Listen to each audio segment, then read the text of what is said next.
Hey, what's happening, everybody? Welcome to the latest episode of Sermons in Cars. I'm one of your hosts. My name is Tony Martell. I'm super excited to be here today. Before we get into today's topic, would you take a second, hit that subscribe button right there, whatever platform you're listening, and that way you don't miss out on the awesome new content that comes out. Today's episode, though, man, I have been super excited about this one, and it's affectionately called What the Hell? What the hell have we been thinking and believing about God? What the hell? Did you know that your beliefs inform how you live? Right? What you believe about something will inform the actions you take. That should come as no surprise. As it relates to our podcast, in terms of how we believe in God, well, what we believe about God will inform how we live. So very simply put, if you believe God is a taskmaster, if you believe he's looming over you, arbiter of all things right and wrong, waiting for you to mess up, well, then you're going to live under this veil of condemnation every time you don't live up to the expectations. So what we believe about God very much influences the actions and how we live. So to help us unpack this concept a little bit, I want to do a thought experiment. I want you to close your eyes. Don't close your eyes if you're driving, but you can still play along. I'm going to say a word and I want you to let the image come to mind. So let's start off with forest. Okay, most of you probably saw nice green trees. Let's do dog. Oh, maybe you saw Fluffy. Rest in peace. Let's do horse. Okay. What about God? I'm gonna let that one sink in. Just let that sit there for a minute. What is the image that comes to mind? Don't try and create it. Just let it happen to you. Now, let's get the odd ones out of the way first. Okay, maybe you were sitting there and then all you got was an impression of peace. Maybe you didn't even have an image, even, right? If that's you, would you please write a book for the rest of us? Because you have something to offer, and how you've arrived at this, how this impression has come to be formed in your minds, in your spirit. I would love to know. But for the rest of us, we probably had an image, right? Maybe yours was an image of an angry being. Like maybe you had an impression of fear or anger.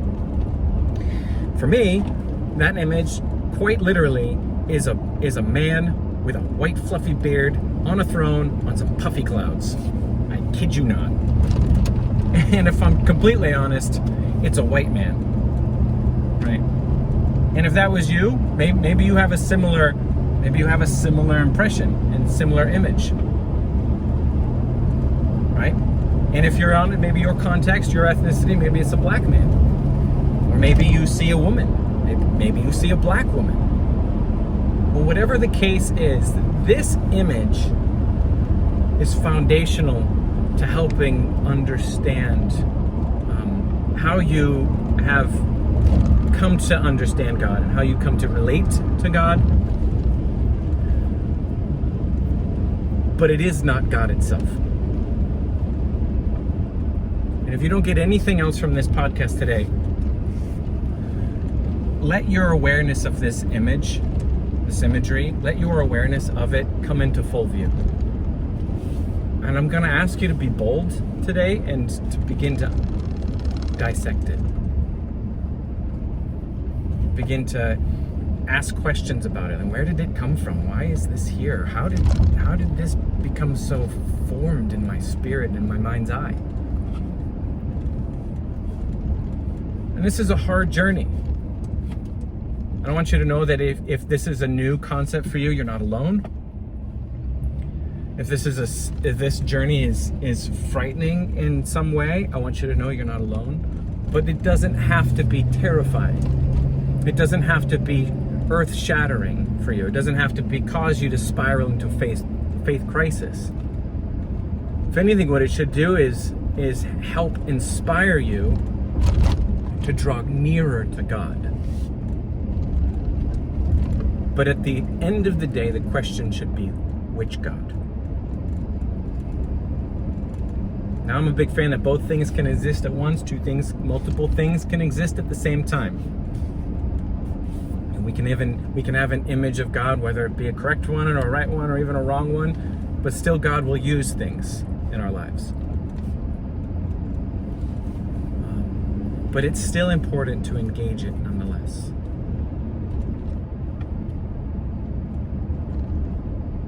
I was in seminary and a professor held up a picture of a pipe, a smoking pipe. He held up a picture of it. And he asked the class, what is this? And everybody in the class was like, it's a pipe. That's a pipe. Well, one person in the class who had clearly done the work, she raised her hand and she said, no, it's not a pipe. It's a representation of a pipe. Well, that began a sharp debate for the remainder of class over the nature of what is a pipe. And the dialogue obviously is meant to help us understand that she was right. It's not a pipe. It is a picture of a pipe. And the picture shows qualities of what the pipe is, but it is not the pipe itself. The same exact thing can be said about God and the images in our mind. And this is a hard pill to swallow for a lot of us because it can feel unsettling. Well, then what have I been praying to? Who am I praying to? And that is a good question. Because if we have in our mind's eye an image of an arbiter, an angry judge that will cast you into the pits of hell if you don't believe in this God, well, that is going to inform how you pray and interact with this God. Okay, because the image in our mind, while we have an image of God, it is not God. The same thing happens when we read scriptures and where we go to church and we hear our pastors talk, and we're taught about God maybe from our parents, and all of these things begin to inform our understanding and creates this image in our mind that is fluid, it's changing, it's shape-shifting, but the image is not God.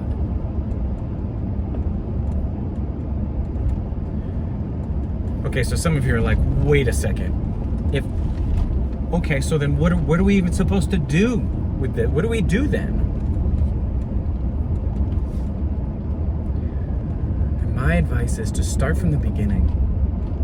Let's just hit pause on all of the theology that's out there, and let's just start at the beginning.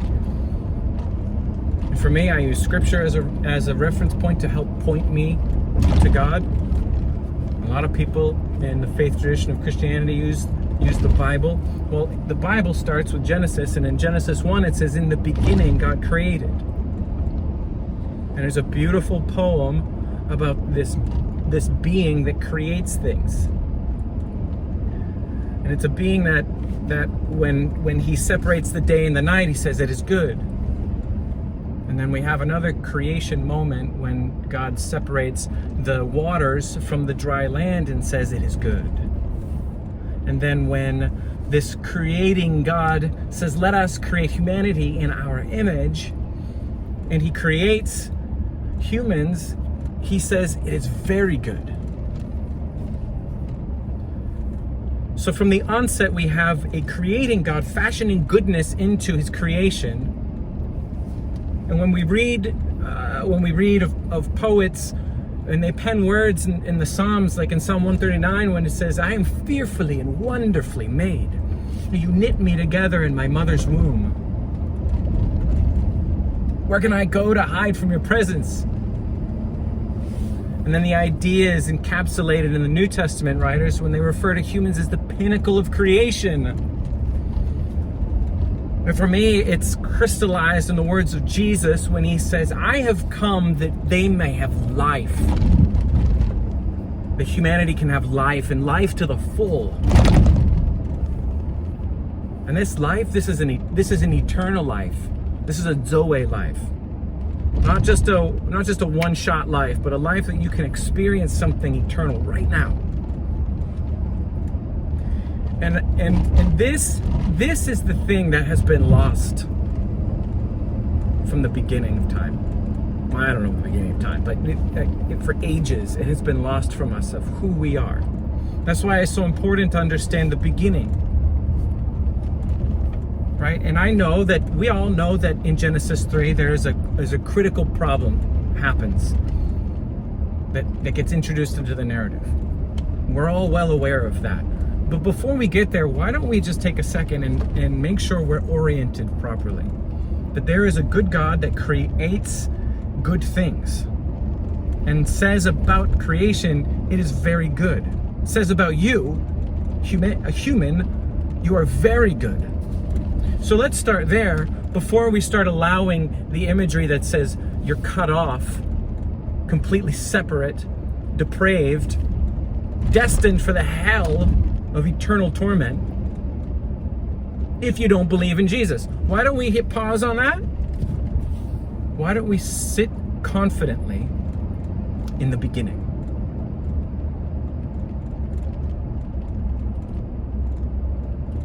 And I think if you're willing to go on that adventure, if you're willing to lay down the ideas, lay down the imagery that has been fashioned into your mind and your spirit, willing to use that fun word, deconstruct. If you're willing to go on that adventure, I think you're going to experience some freedom. You're going to begin to see that, whoa, wait a second, am I good? Is that true? Even though X, Y, and Z I might do, even though, how does that change my understanding of who God is? How does that change my ability to engage life? Because what I believe about God informs how I live. It informs my mindset. It informs my day-to-day actions. So today's question is, what the hell are we believing?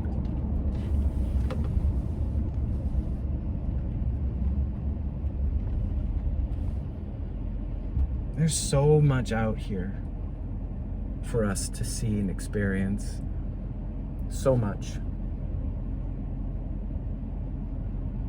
But are we going to allow beliefs about God that have been indoctrinated? And I don't use that word lightly. We're going to allow these beliefs to control us, because that's kind of what happens unless we take responsibility for our faith systems and actively and critically engage it. That's why it says, love the Lord your God with all your heart, soul, mind, and strength. We can't just check our brains at the door every time we enter a church. We can't just check our brains at the door when we open up the Bible. God gave you a mind. You should be using it to glorify Him, to not put ourselves down, but to constantly engage Him. So I hope this helps. I hope today you'll unpack the image of God in your mind's eye and know that your beliefs about Him impact how you live, the actions you take, the degree to which you then superimpose your belief system about God onto other people. And I hope you'll unpack and engage.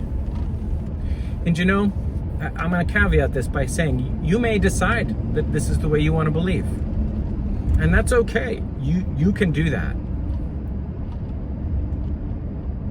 But to not undergo the self-examination, to not be willing to engage, but to just be told what to believe and then believe it, I'm gonna push hard on that.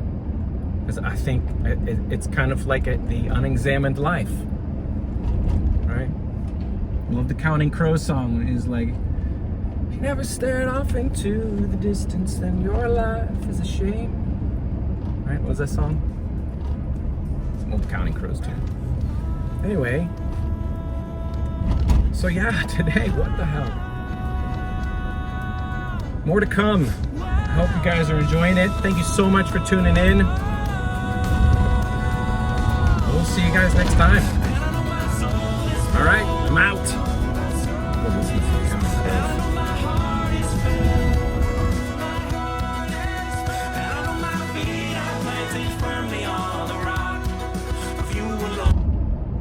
That was Mrs. Potter's Lullaby. That's what it was.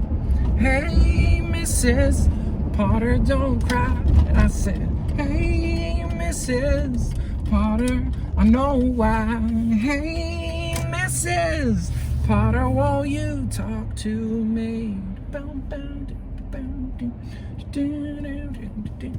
Hey, Mrs. Potter, won't you talk to me?